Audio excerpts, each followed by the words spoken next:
So, just for context, for people that don't know you, never seen you before, could you share kind of birth to present day from a food point of view? Okay. So things that you ate as a child that kind of pinpoint key moments in life that bring us from birth to present day.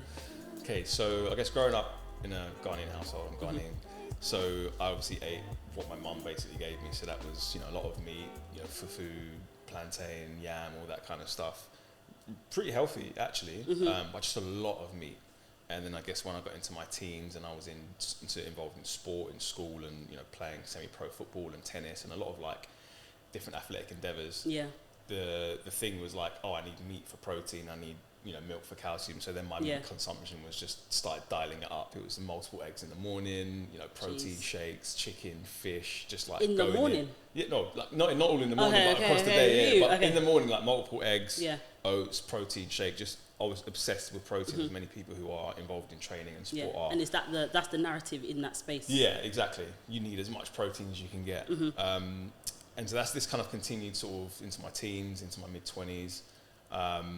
And then I was kind of going abroad and playing football and things like that. And so was that the athletics what you were Yeah, so I used to play football. I went abroad to like Norway, Austria, the United States, kind of getting my foot into a few doors of a few clubs, but trying to play at the pro level, but it didn't quite happen for me. But then I kind of, around about sort of 26, 27, I started to come across, I started to be more open to like, I guess, learning about different things. I was, pivoting my career in a different direction. What propelled that openness? I think it was probably the fact that I'd moved away from football and I was like, right, I've now got to do something different because my entire identity was wrapped up in playing football.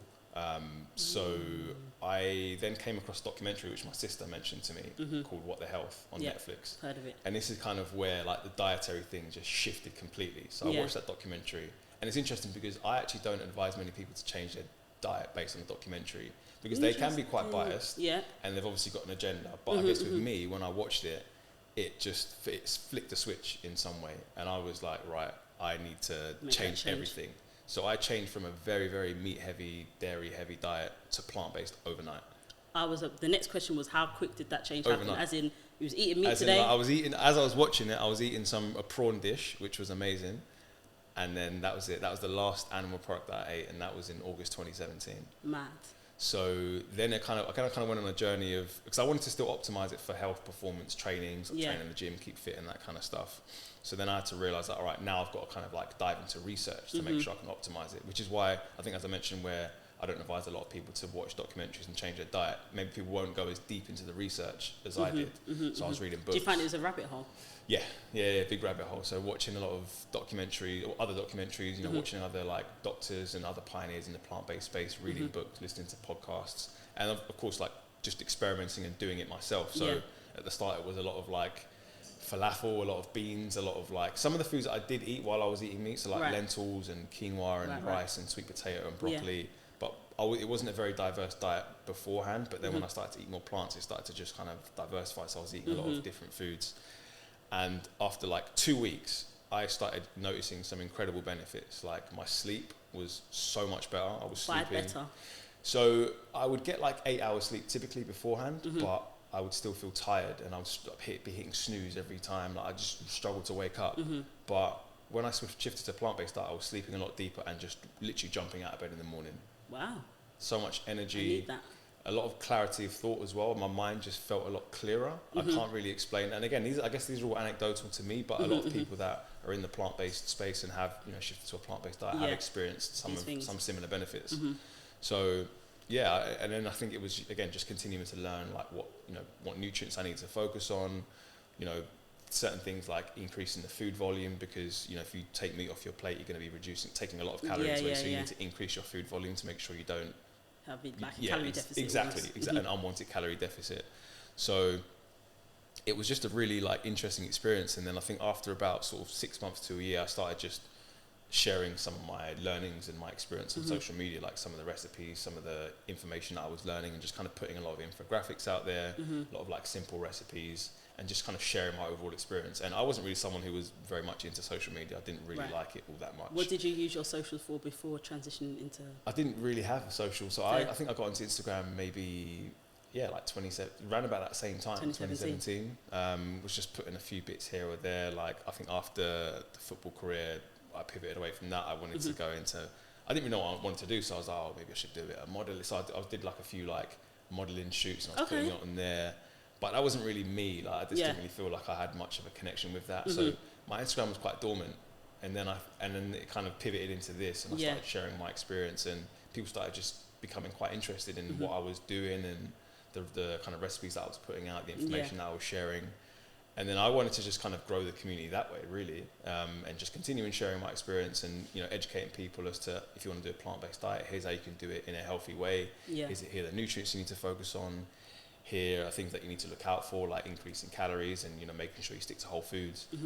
And now we're here today and just kind of still putting out that information and just sharing, just building the community and encouraging people to not just focus on a plant-based diet or get more plants into their diet, but just overall take control of their health and really, you know, focus and actually be conscious about what they're putting into their body. That's a really important message, actually, because I think sometimes the idea of going plant-based is just to care about your diet and not link it to your overall health and your overall like well-being, essentially.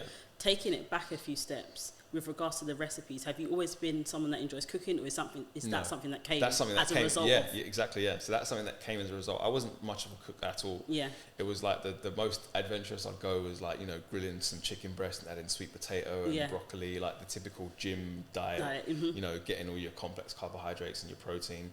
But I realised that to actually do a plant-based diet really well, you do actually have to prioritise cooking, because it doesn't really cater to convenience. Yes, and that's the struggle I have. In that, so I did Veganuary in 2020. Okay, how'd you find that?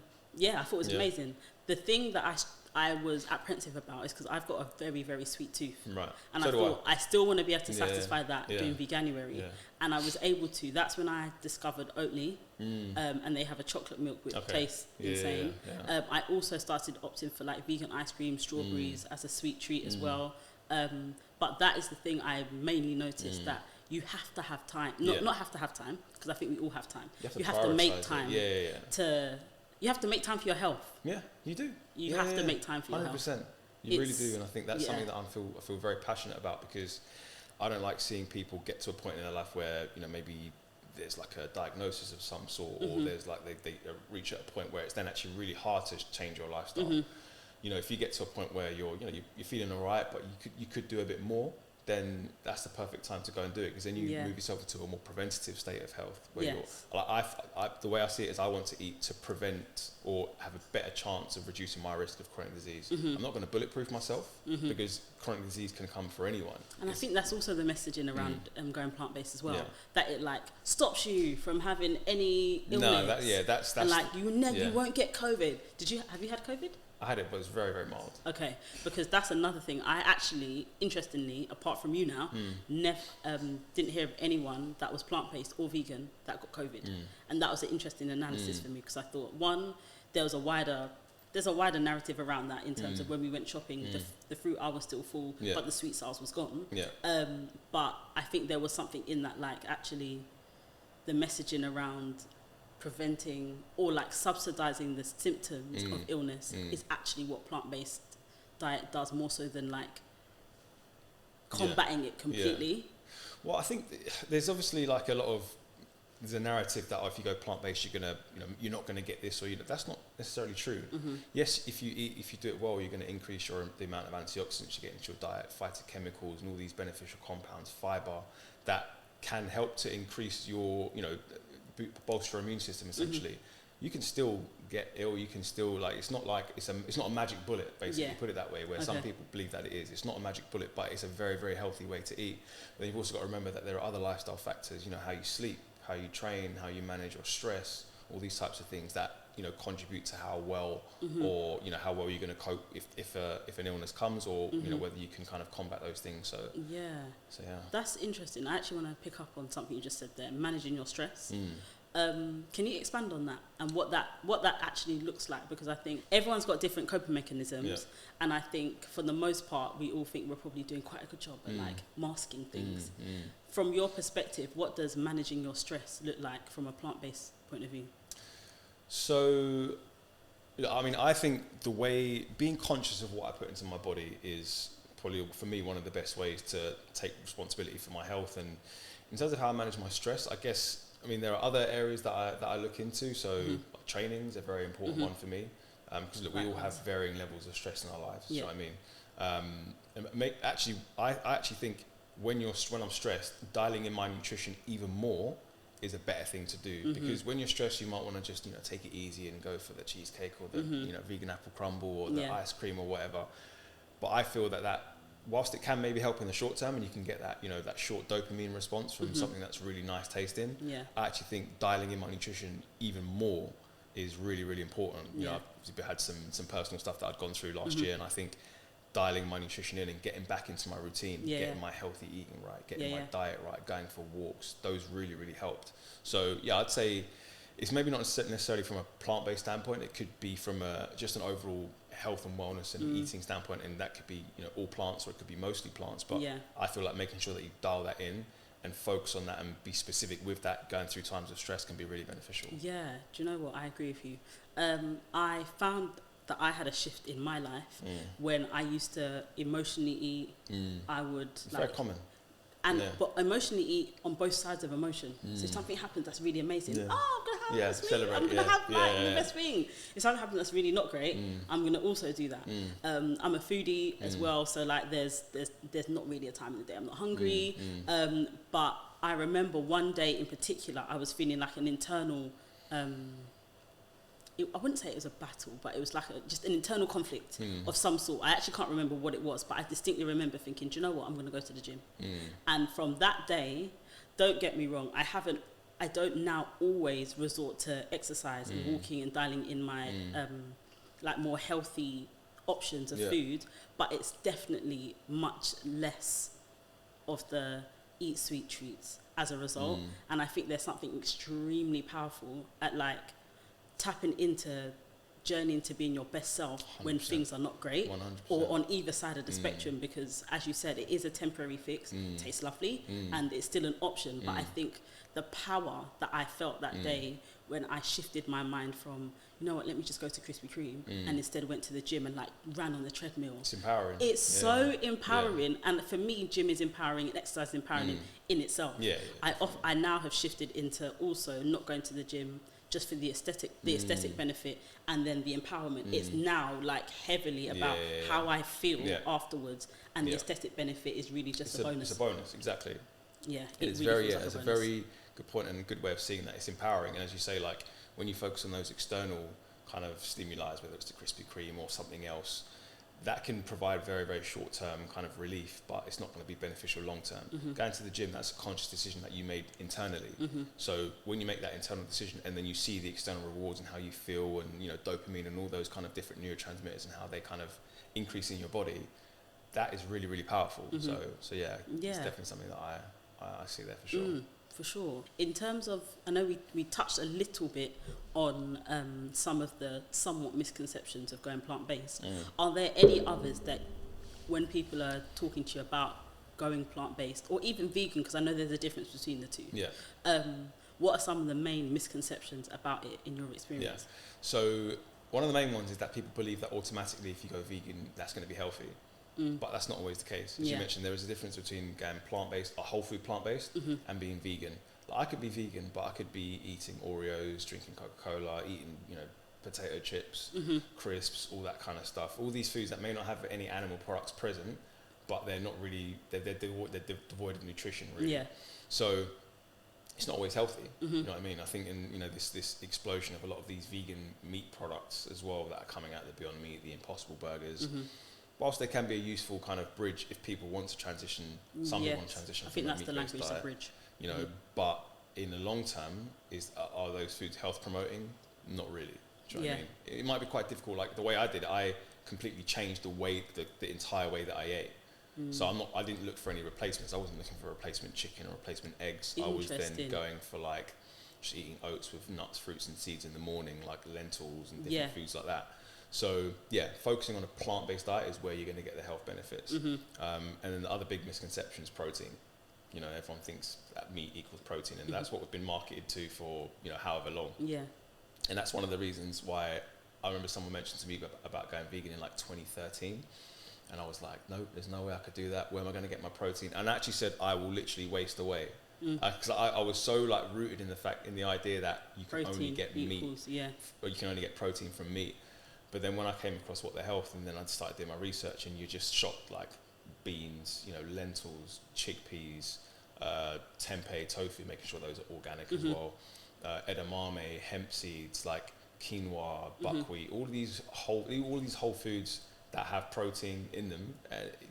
You're not going to miss out. Yeah. You know what I mean? So that was another big misconception that I had to come to terms with as well, and then realise that actually there's so many plant-based protein sources out there, so no problem at all. Yeah, but in addition to all the ingredients you just mentioned, like lentils, chickpeas, beans, I found that they can make me feel quite bloated. Okay, yeah. How do I combat that without cutting them out my diet completely? So what you need to do, so if you think that, one of the important things is that it's the fibre content. So typically in the UK, I think the average amount of fibre that people get is like under 20 grams, which is really low.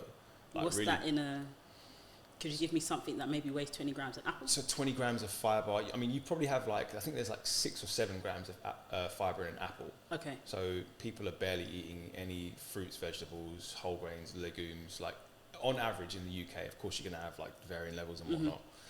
So the issue is that if you go from eating a really small amount of fibre to a really big amount of fibre, and you get 30, 40, sometimes 50 grams, because you don't have the gut bacteria present yet to be able to actually deal with that amount of fibre, you're going to experience some bloating, some gas and things like that. So the way to deal with that is to just go low and slow and low, essentially. So you just slowly increase incrementally, week on week, the amount of fibre that you're getting into your diet.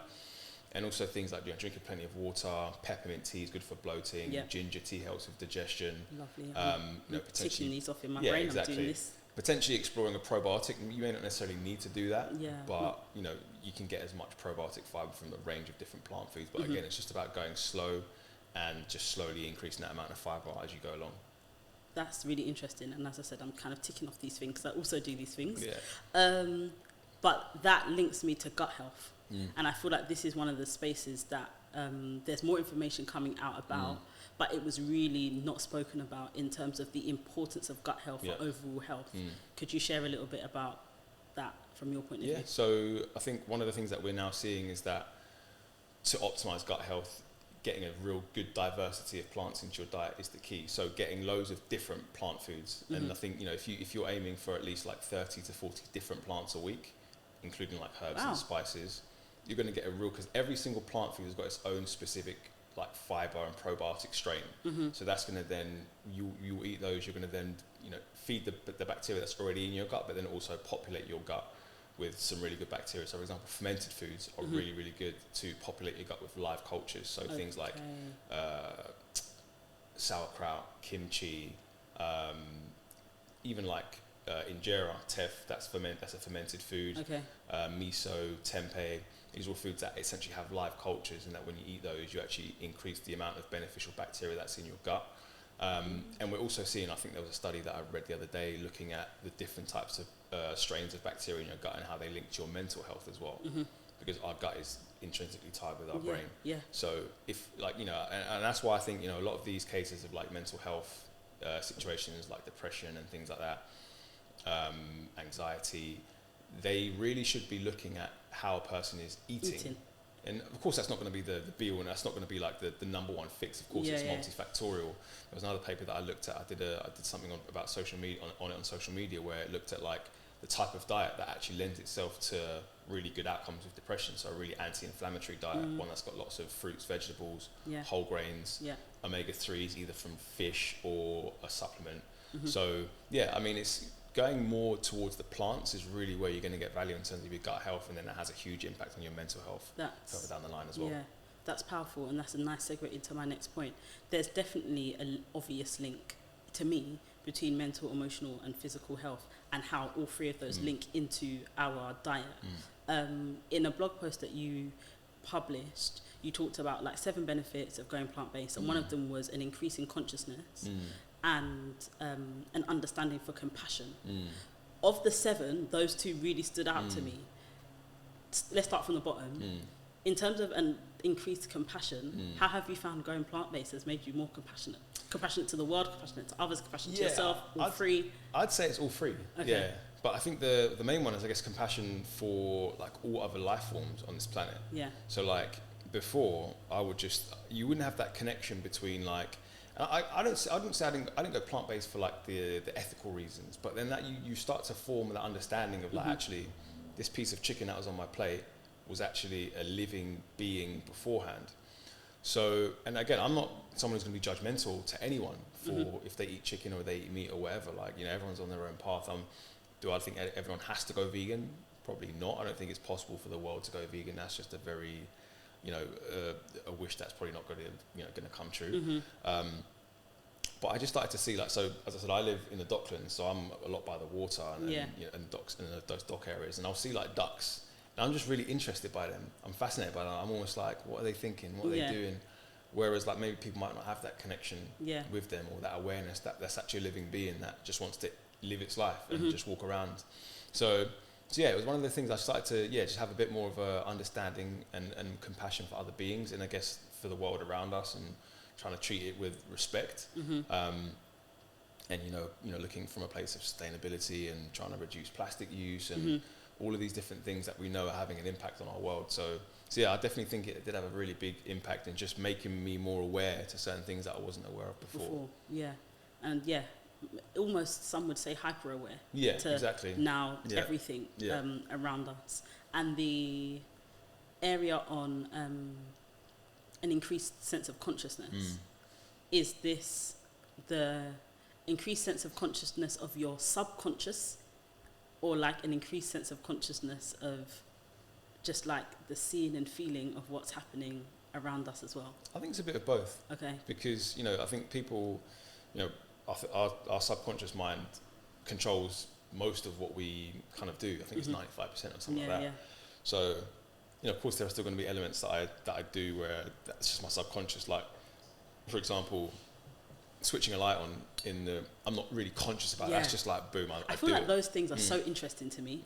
Just the things, like just now, I've just picked up the water. It's like something happened, I was dehydrated, my brain said, pick up the water, and then within 3 seconds, this happened. It's like if I lock my door when I leave, sometimes I don't even realise I've done it, and then I'm like, did I actually lock my door? And then I have to go and check, but I've done it. But it was such on a deeper level of like my subconscious that I didn't even need to be aware that I'm doing that. Right. Anyway, that's another conversation. Very interesting one. But I think it's just having an awareness of your patterns, your beliefs, your kind of awareness, your understanding. And I mean, this probably even goes into like, you know, plant medicine and things like that. And that's probably another conversation that we could have. But I think there's something about plants and just that awareness that, you know, you're now I feel like I almost felt like I was now eating in a way which is in alignment with who I truly am. Interesting. And it might be deep, but who is that? I mean, who is Jeffrey? I mean, that's a good question. Like, I guess I'm a part of a greater whole. You know, I'm a part. I think we're all one. I'm a part of like a bigger thing, essentially. And I think seeing that, and you know, being like seeing these animals out and roaming around and whatnot, and just being aware of the world around me, I just feel like I have a responsibility to do my part for it. No, I think we all do. And I read once that we all have a responsibility to be a little bit more curious, and add our imprint into the world in a way that can, that can impact the next person after, or something worse to that effect. But I think there's definitely something to be said for understanding that we are like dually really important, but equally very unimportant in light of the bigger world picture. It'd be like, I am everything, but I'm also nothing. Do you know what I mean? I know everything, but also I don't know exactly. anything. So I think it's kind of living in that middle space. But I think a lot of life is around, in my experience, is kind of living in the middle space.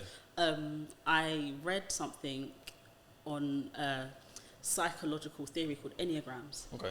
Have you heard of enneagram before? So enneagram is a 9-number like personality definition system, and each enneagram, like you have the enneagram number 2, which is perfection, which I kind of sit in. You have the I can't remember them all now. I wasn't going to bring this up, which is why I don't have the information. But I think the point of an Enneagram is to understand that everybody's character has a real extreme on both ends. Right. So, for example, if you're a really driven person, the positive of that is that you're really determined, you go for whatever you want. The negative of that is sometimes you'll do it by any means necessary. Okay. And like life, in terms of the Enneagram theory, life is about living in that middle space, like asking for help, but staying focused. Okay. So I think in light of what you said about being part of a bigger picture, I think also living in that middle space of like knowing where everything really important and like means so much to others, but also like. That's really interesting. Yeah. That sounds, what you mentioned about that kind of like spectrum, it sounds a little bit like, you know, Carl Jung, the 12 archetypes. Yes. Yeah. So a little bit like that. So obviously you've got those 12 specific archetypes, and each one has its almost like its strengths, but also its weaknesses as well. Yeah. I'll send you a clip that explains them all. Yeah. Something I found is that music is really important to you.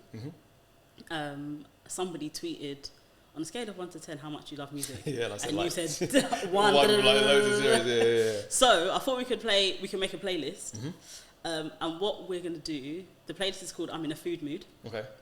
And what we're going to do, I'm going to share a recipe that you've made, or a dish that you've made, and I want you to tell me what song that conjures up for you. Okay, cool. That's why I asked the question earlier. Cool. So I've just got to look at my notes to remember what's foods. So, your super green pasta, what song is that? Super green pasta.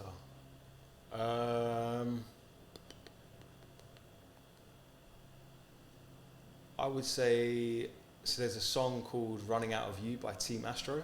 Okay. So it's like a lo-fi. I listen to a lot of like lo-fi chill hip hop beats when I cook. Okay. Typically I listen to them most of the time anyway, because they keep me quite neutral. So I'd say that would be the song that I listen to. And why is that the song?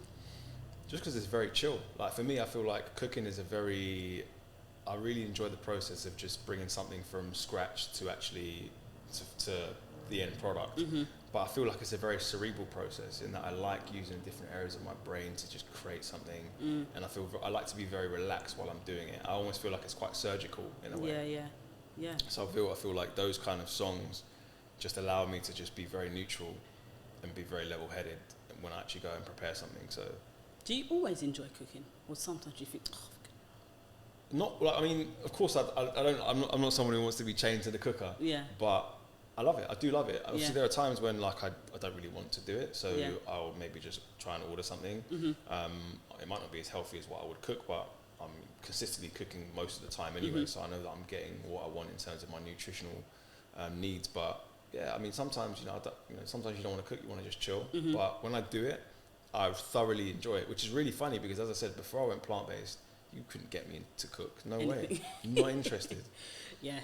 I think that's what shifted for me as well. I'm a foodie, so I actually love, okay, it sounds a bit basic, but I love eating. Yeah. So I love, because some people find that quite boring or like long. People find it a chore. Yeah. I've actually really enjoyed the like motion of tasting all the flavors and like combining different things on the plate. So when I did Veganuary and I was like almost forced to cook more, I now, as a result, like I'd say I'm primarily pescatarian, but I eat plant-based and vegan by choice quite a lot. But as a result of Veganuary, I was forced to cook more, and now I actually am starting to enjoy it, even when I'm like, I could just order a takeaway. Then I think, actually enjoy the process. And you get value at the end of it. You feel like there's a sense of accomplishment of creating something. You know, like the nutritional value of it. You know, it's not going to be all these added oils and whatnot. Which occasionally is not a bad thing, but I just feel like there is a sense of, for me, there's a sense of pride when I produce something which is good. So likewise. I enjoy that. Likewise. So that's the first song. Second song on the playlist, your Sea Blue Smoothie Bowl. Sea Blue Smoothie Bowl. Okay, what song would I go for with that? I would go for, I tend to say Lauryn Hill, That Thing. Okay. That Thing. Interesting, because I'm trying to think about what that tastes like, because I know what the song feels like. Yeah, I mean. So that must, in my mind, based on that song, it tastes like quite vibrant. Yeah. It's a very, very vibrant, that communal. yeah, very vibrant dish. So you've obviously got the way it looks as well, very vibrant. You've got the blue spirulina in there, which just makes it pop. You've got hemp seeds and walnuts. Goji berries are on there as well, and then within there you've got like hemp seeds and banana. So very vibrant, combination of flavors there. So yeah, I'd say that. Yeah. Okay. So far, it's my favorite dish on the playlist. Yeah. The skincare smoothie. Skincare smoothie. What song would I go for with that one? It's a Freddie Gibbs song, but I can't remember what it's called. It's a very I don't know. It's quite rare for Freddie Gibbs to produce a calming song because he's quite like a intense rapper. What's the song called?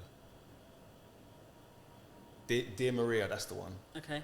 Yeah. Because I don't know. It just feels like, because I feel that smoothie is very much like very wholesome smoothie. And the song Dear Maria, I think he's talking to, whether it's his partner or someone, but it's like a story almost. So I feel that would go with that as well. Yeah. Okay. The tempeh stir fry. Tempeh stir fry. Oh, that was an old one. That was last year, wasn't it? I would say, actually, the song that I actually put on that. So it's a song called Boy by Instupendo. That's another lo-fi kind of very calming, very cerebral beat. And again, I think that's because, the dish is just such a combination of flavors, but wholesome flavors, wholesome nutrients as well. You've obviously got tempeh, which has got, iron, calcium.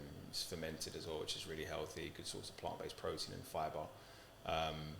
So yeah, I'd say that song. Okay. And lastly, your peanut butter protein balls. Peanut butter protein balls. I would say, I don't know why Party Next Door came to my mind.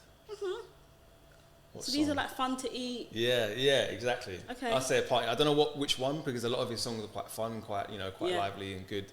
And I'd say that because they're quite fun to eat, you can just pick them up and take them on the go, and they're not like a normal source of like it's a protein bar or whatever. So I'd definitely say Party Next Door. Love that. Love that.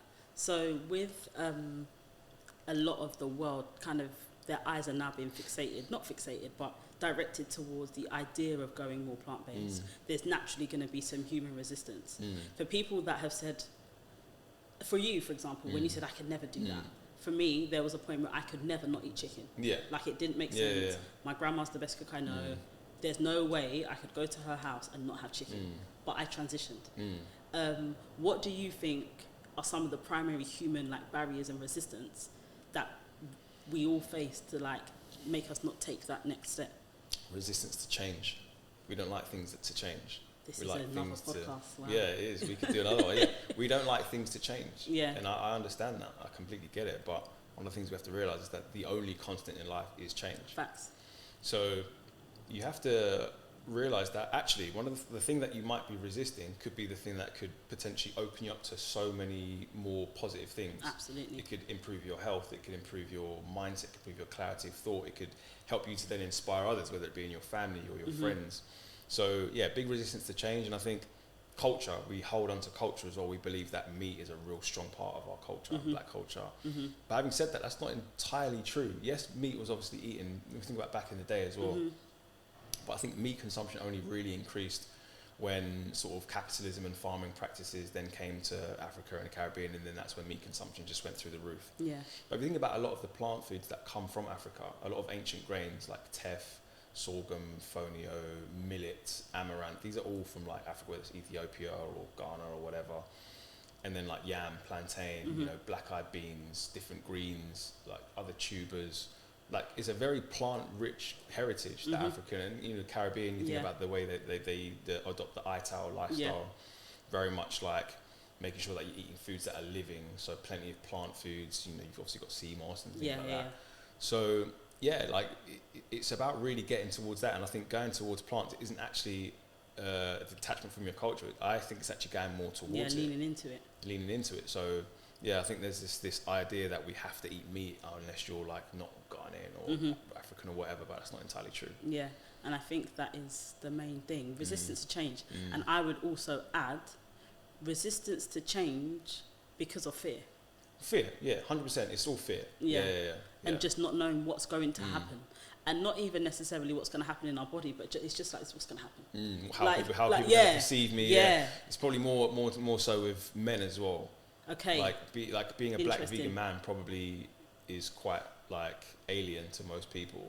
Like I think in terms of women are more accustomed to it, because I think women are more naturally in tune to looking after their health. Yeah. Mainly because I think because they bear life, I think they're more inclined to look after themselves. Yeah, we are. I'd agree with that. So, but I don't really see how, as a man, taking control of my health and wanting to be, because for me, if you're not healthy, how can you provide protection for whether it's family or friends or your community?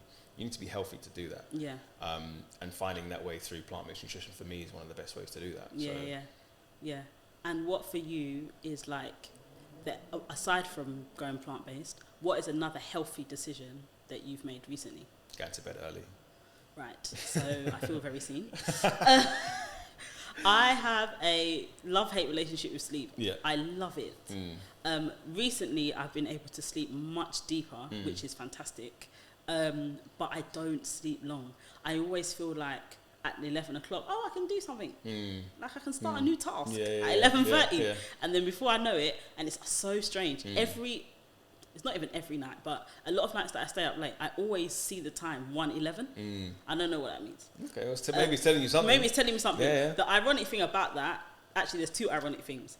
In the daytime, in the last like month or so, I've always been seeing the time 10 past 11. And at night, I always see 1:11. Yeah. And they're the same, but the other way around. Oh, yeah. What's also ironic about that is that my birthday is on the 11th of the 10th. Wow. So I don't know what's happening on my birthday. Telling you to go to bed. Maybe, yeah. It's telling me can I go to bed this year. Yeah, exactly, But yeah, I have a love-hate relationship with sleep. As I said, and obviously we all need to sleep, but I find it very difficult to convince my brain that like at 10, despite having like a alert on my phone that says wind down at like 10 o'clock, I still find it 9. Do it from 9. But like I maybe have just finished eating, and like the day, like for me the day really feels like I could do something. I could, I sometimes go to the, well not even sometimes, not kind of go to the gym late. Kind of go to the gym. So what time do you typically go to bed most days? Honestly, like I go to bed maybe 12:15. And then my alarm goes off at 6:45. Yeah, you're gonna struggle. Do you feel tired most days? Yes. Yeah. Yes. What I do felt recently, and it might be because it's just the days are brighter earlier, is that feeling of like, I'm actually up at 6:45. I'm not like snoozing 10,000 million times. But I do. That is something, and a good friend of mine, Kat, who runs a company called Soul Bowls, shout out Kat. She has always told me, I think the thing for you is actually sleep. I think the thing for everyone is sleep. And look, as I said, before shifting to a plant-based diet, I would get 8 hours sleep, but those 8 hours would be from like 1 a.m. So the problem with that is that we start to secrete melatonin at 9 p.m., which is the sleep hormone. We have a circadian clock. Every single one of us has a circadian clock. So, 5 p.m. is when our cardiovascular and our musculoskeletal system's at its strongest. I think it's. Oh, really? So we should gym at that time. Yeah, I mean, you could train at that time. You could potentially gain more, but there's a full circadian clock. Basically, light influences our biology.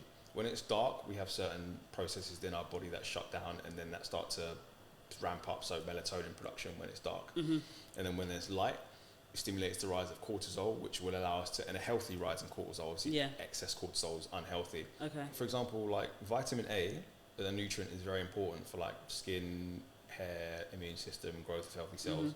But too much vitamin A can be too toxic. Okay. Same with exercise. Moderate exercise we know is very beneficial. Too much exercise can create a state of chronic stress in the body, risk of injury, etc., etc. So, there's certain things that are good in small doses, but harmful at bigger doses. Right.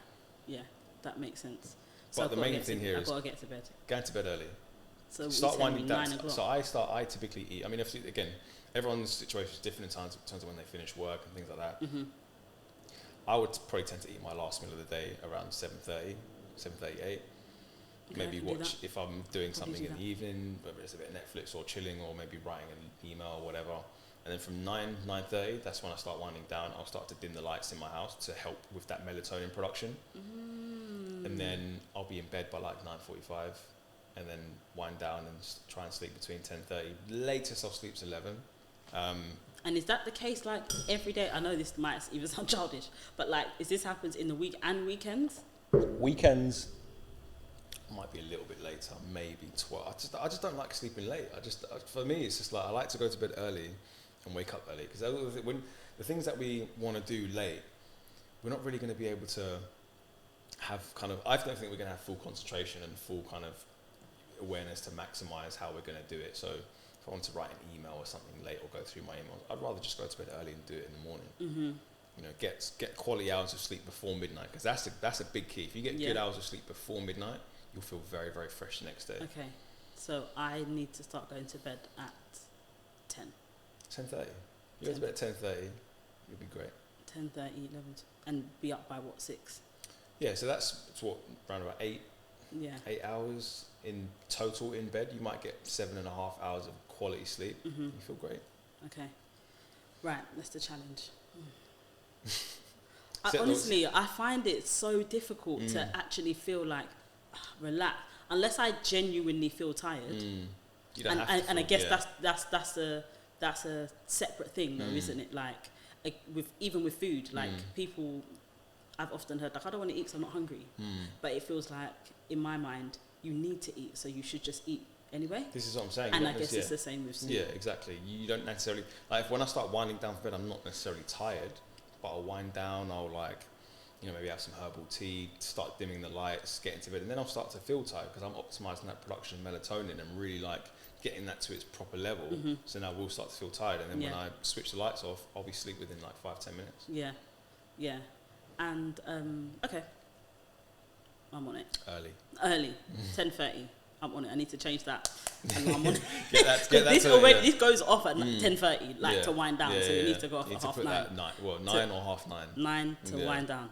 So I'll take about an hour and a half. Since transitioning plant-based, I know you asked your community this the other day about what is the single most beneficial thing that you have experienced having transitioned. For you, what's the answer to that question? The answer to that is, I genuinely probably would say the most impactful one was the clarity of thought. I can't. It's hard to explain and really like quantify and put into words or try and like measure it.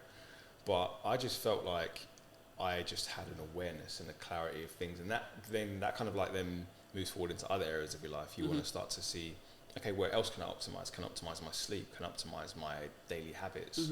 Like how I communicate with people, how I'm in relationships. So I just think that it really just opened me up to learning about myself and wanting to just be open to just constant improvement. Life improvement. You know, one of the things that I feel, and again, being someone who wasn't really much of a social media person, I find it quite interesting that I've been able to build quite a large community, and some of the messages that I receive from people where they're saying that I've helped them to do this or helped them to lose 40 pounds or I've given them inspiration, and I was in a rut with my diet, but this recipe that you posted got me out of it. I just find that like very, very humbling. I really enjoy that. I really enjoy the fact that I'm able to give value to other people in a real way that can benefit them further down the line. And then what we'll do, that I hope will then create that snowball effect where they can go and then inspire other people. You know, I have this desire to want to just impact as many people as possible, whether it's directly or indirectly, and like get people to be more aware of their health overall. Because when you're aware of your health and you really take control of that, that's for me the most powerful place that you can be. You know, I think there's a saying where it says, what is it? A rich man has 1,000 wishes, and then a sick person only has one, or something like that, or something like that. I can't remember. I understand the sentiment. Because a sick person. Basically saying that someone, it doesn't matter how much money you've got, you just want that one wish at that moment to be, to be healthy. And of course, like we know that's not always going to be the case. Things can happen in life and things that we may not be able to understand. But if I can go some way to encouraging people to be mindful of their habits, start implementing better habits for their health, for me that's the most important thing for me to do that. And you've also done that through your ebooks. So All Things Oats and Eat More Plants. why those two titles? Mm-hmm. And what made you write them? So the first one was the Eat More Plants, and that was last year, February. And I wanted to get something out, and I think it was mainly driven by, so I'd put some food pictures on my Twitter profile, Mm-hmm. and it just went like parabolic, and it was actually so scary in terms of the retweets. I had to turn off my phone for a little bit. It was too much. Like life catapulted Yeah, out. it just went mad. Like, it's went crazy. But then I started having because a lot of people were really like, oh, this is really interesting food. And then I started having the idea of, maybe I could actually make an ebook and just, create some recipes Mm-hmm. that I think are going to be very beneficial from a health standpoint and from a standpoint of, getting to understand plant-based food a bit more intimately. So I created that, and the response to that was amazing. And the title being Eat More Plants, I didn't want it just to be just for people who are vegan. Yes. I don't want my ethos to be like, you've got to be vegan or forget it. Mm-hmm. I want people to just get more plants to their diet, and if they do end up going plant-based and do it in a great way, then that's great. Mm-hmm. If they don't, if they have like an 80% or 90% plants, that's also very healthy. Yeah. So I wanted that title, I think I wanted it to be more accessible to as many people as possible. And All Things Oats, that was a recent one. So that was about, what was that, 2 months ago? So I'd just been making some oatmeal recipes across the week, and I'd put them in a reel on Instagram, Mm-hmm. like 7 across the week, when I used a soundtrack that had like Monday, Tuesday, Yeah, blah, blah, yeah. blah. And again, that got a really good kind of response. And I just thought, you know what, why not just put them into an ebook? But this one I gave out for free, because I was just like, I didn't really need to charge anyone for it. Mm-hmm. I just wanted people just to have these recipes. Yeah. So I put it out there and just made it free to download from my website. And again, people really enjoyed it, and they make the recipes. And it's just really nice to see people making the recipes that I create. It's a bit weird sometimes, Yeah. but I just enjoy seeing it and people getting the benefit from it. So Yeah, that's amazing. And I think having a tangible resource is always really beneficial, especially now in light of socials, because now people can marry the ebook with the actual visuals of you doing it in real time. I guess that's maybe what like celebrities feel like when they hear people singing back their songs. Yeah, I'm And definitely like- not a celebrity. Though. No, It's not even going there. but I guess it's a similar. Okay, maybe not a similar feeling, but you get the sentiment. Yeah. It's, and I guess that kind of links back to you wanted to serve as many people as possible, and actually what we talked about before we actually came on the pod about impact. Yeah. And actually not, really being focused on that. So where can people find more information about you? Instagram's your main place? Instagram's, so Jeffrey Boadi, that's where most of my stuff goes. I'm on TikTok now as well, which is the same username with underscore. Twitter as well, same username with underscore. Twitter's interesting because that's more getting into the conversational elements and communicating with people in real time, which I find quite interesting. I've got my website, which is www.thewealthofhealth.co.uk, where you can find both of my ebooks and also more like long form blog posts about plant-based nutrition and different elements of it, where to get your iron, plant-based protein, etc. And that's it. I love that. And just before we close, I'm big on lessons. I actually, when I turned 26, which feels like many moons ago, I decided that I was going to write the age I was in lessons that year. Right. Naturally, because of life, that far surpassed that. Yeah. So I think I'm now on like lesson 187 or something like that. But for the next person or anybody that's listening, could you share a life lesson that food has taught you? So a life lesson that food's taught me, I would say, is that it ultimately is fuel for your body. It's fuel, but it also can be enjoyment. It can also be enjoyed socially. But when you really dial yourself in with the food that you eat, you really take yourself to a higher level of consciousness. You take yourself to a higher level of awareness in terms of nurturing and nourishing the vessel that you've been given, because we only get one go with this. So I feel like really thinking about optimizing the food that you put into your body has really taught me that it gives me the best chance of elevating myself to the best version of myself. So I think for anyone listening, I'd say just take stock of the kind of foods that you put into your body, take stock of how you feel when you eat certain foods. And if you're not really feeling like how you want to feel, then just start to make a few changes. And those changes don't even have to be big. You can just make them very, very slow and incrementally. And just be aware. Just bring yourself into connection with your body, with how you eat, with what you eat. And once you do that, I feel like you will start to really elevate yourself to a new level. Food is fuel, elevation is key. Lovely. That's it. Thank you. It's been a pleasure.